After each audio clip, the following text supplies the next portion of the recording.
Mbukele Perfect TV lapha emakhaya, ngiyanimukela. Igama nguShepherd kaManqele, ngihleli negagu ke manje, umama Maphungula weingane zoma. Namhlanje nje walokho isishilo nje bafethu niyazi ukuthi asikhali namhlanje sithi sikhumbula impilo sizobungaza impilo kaMama Mamthalane sithi nje uwile umuthi omkhulu. Mama Maphungula asikumukele kwi Perfect TV sibonga isikhathi sakho bena nathi. Ngibingelele kwi Perfect TV. Noma namhlanje ke size ngento enzima kakhulu ukuzophelezela uMamDumisile Mthalane oshiye ngokukhulu ukuzuma noma kade kufike indlebeni ukuthi akaphilile simbona sixhumana naye ngeincingo ukuthi akekho right kodwa besithi uNkulunkulu uzosikhumbula asinde aphile siphinde siqhubeke nomsebenzi kunemisebenzi eminingi ebesikade sisebhizi ngayo beyisihlela thina naye ukuthi sisazoyenza siqhubeke siye phambili kodwa uNkulunkulu ufikile naye ngendlela yakhe wasithathela yena sithi ke uNkulunkulu asigcinele yena ahambe kahle lapha khona sokuhlala simkhumbula njalo simkhumbule ngemisebenzi yakhe emihle simkhumbule ngomculo wakhe simkhumbule nangendlela abe yiyona ubephila lo yamuntu ephila nabantu emazi umuntu angazi ngamchaza ngithini ukaManana kodwa nje uNkulunkulu sithi hayi usiqeme ngeqwantwala. Yebo angiyazi benishayana lapha ne stage kukuhle kunje yana hey bekufike kudele mangabe sesifikile sindawonye ngempela kuthiwe semsebenzini ngoba besenza umdlalo omuhle yes owakhe ikusasa umdlalo omuhle esibeka ngawo isinkwe etafuleni ebesikwenza nje nabo bekuthi shaya ingoma mahlangana thina besinganakho lokhu ukuthi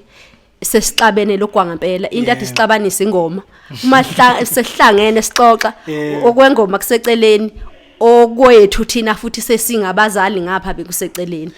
Ngiyazi kubhlungu kakhulu ukudlula komuntu wesifazana nowesilisa kubhlungu especially la indimeni ngoba bancane abantu besifazana bakhona masilahlekelwa amagagu omama bakanje kuba bhlungu kakhulu. Hayi futhi ke ngeke kungabi bhlungu ngoba umama nobaba into ezimbili ezihlukene. Umama mangabe ekhona uyakwazi ukuthatha lokho nalokho ahlanganise zidlingane kanti ubaba yena uyakwazi ukuthi uma ehanjelo umama uyakwazi ukuyitholela omunye kube lula kuyena.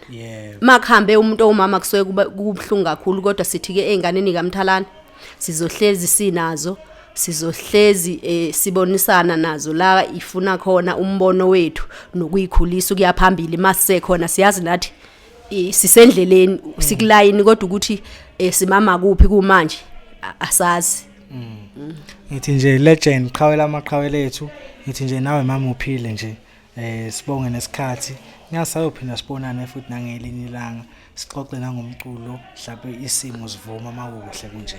Hayi siyethemba kanjalo ukuthi asiphinde sibonane kukuhle singabonani mangabe kukubi kuphela sithi nje kuMama Mthalane ahambe kahle siyohlala simthanda siyohlala simkhumbula alale kahle. Bafethu lapha emakhaya sithi nje Mama Mthalane ulale kahle iPerfect TV uMama Maphungula sithi nje awe mbukele Perfect TV lapha emakhaya anginimukele futhi sesiphinde sabuya angiphethe umfana we legend ubhuti we legend ubaba we legend ukhona naye la namhlanje ubathi umfisto uzolova mina ngithi usifiso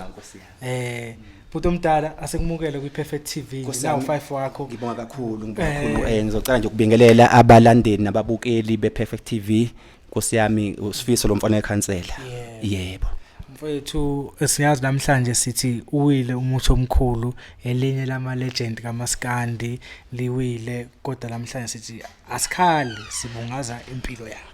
Mfowethu umama uDumisile mina bengihlezi ngusami ngithi umama noma kuthiwa ngimbona kuphi umuthi awusifiso mfana kaji bengibiza kanjalo Nkosi yami angazi ukuthi ngathini inhliziyo yami ibhlungu kodwa ngithi ngiyazi ukuthi akalele uguqile. Yes. Ngiyathemba ukuthi imthente nje izoqhubeka iye phambili ngoba umama ubeyiqhawe futhi ngiyathemba futhi nabantu abasebenzisana nabamaqhawe yonke into izokwenzeka ngendlela ehlelekile. Yebo. Mfowethu uyithatha phi le ngoma engaka lapha?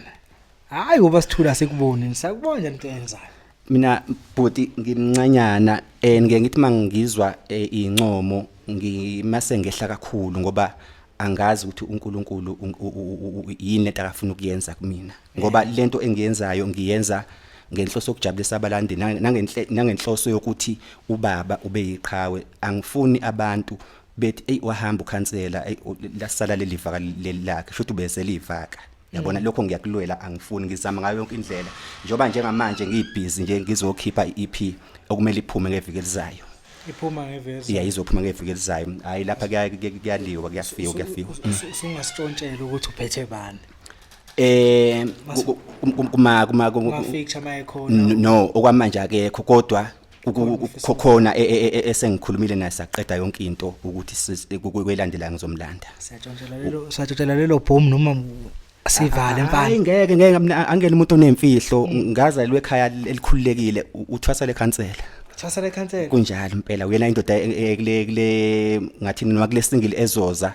ngaphambi kwale EP ngizobe ngiphethe yena futhi umfana wekhansela yebo ozalwa yikhansela yebo ephethe ithwasa lekhansela hayi okhansela nje abaningi bebelindele ukuthi kuzoba nongaboni ngasolinye kodwa ngenxa yokuthi ngithe mangibheka ngambona ukuthi uphume ekhaya eliphilayo nawe uyaphila nami futhi vele ngiphume ekhaya eliphilayo yavele yahlangana lento lena sabo umoya omuyi wavele nje kwabumfowethu njengoba abantu sebesho nje bethi abantu ngathi nenswebi sikhona inswebi yani lokho kuyangijabulisa ke lokho ngoba ikhona vele ngikufuna ukuthi abantu bebe moya munye bebe mqondo munye ngathi sobabili usebenza kusephi isitolo kwi-Sam Magic lehlanu umgqibelo lesini iphuma nini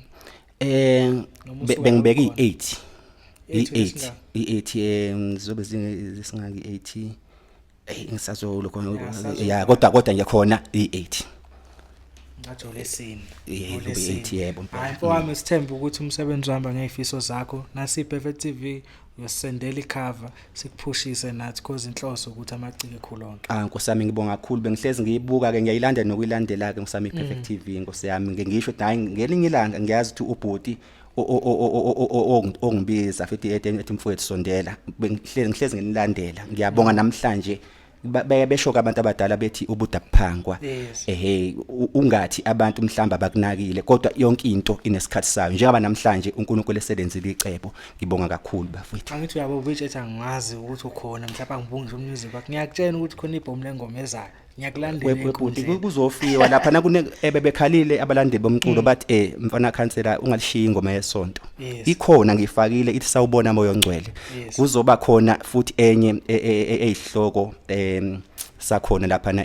is too late isiginci adlala ngiyadlala isiginci ngiyadlala nkosiyami ukhona umuntu mhlawumbe ukubhekhela ngiyayibhekhela asenze beofficial next week mhlawumbe umsombululo lesibili siwenza i-podcast interview phathi isiginci sakho nizobe nicula live unishaye zona lezi ingoma ezophuma ngajabula kakhulu ngijabula kakhulu kuzokwenzeka ngijabula kakhulu angazi ngoba ngisho ngijabula kakhulu futhi ngisho ngithi nkosiyami bobhuti ngifisela into enhle kakhulu uNkulunkulu nje benani nakumuntu ke omazi uNkulunkulu ngumntwana kaNkulunkulu ngiyafisa bafowethu lithuba eseningiphela noma kuyithuba lapho sibonga khona emswaneni ngomama wethu kodwa ke njoba ngisho ukuthi ube yisocial umama wethu kushuthi kumele nje yonke into ikhulunywe ngawo umculo ngibonga kakhulu uNkulunkulu enibusise nomfowethu ophethe ama-camera nawe bhuti ngiyafisa into yenu iqhubeke phambili uNkulunkulu nje nipha amandla okudlula lokho esinikhona akukho kudlula ukuthi ngiyabonga mfana wakithi ngithi amen bafowethu next week sengishilo umsombululo lesibili angena podcast eNosifiso umfana wethu asale khansela umfana wekhansela umfowethu sesengimthatha ukuthi ngisizalwa ndawo sengithatha baningi labo khansela manje sinokhansa kodwa kunankinga next week sishaya podcast naye ngiyanithembisa uzobe khona uzoshiya inamba kunangu umfowethu wecamera sithi Perfect TV nangu umkhizo omkhulu uGcwabe siyabonga sithi njani next time kunjalo siyabonga awe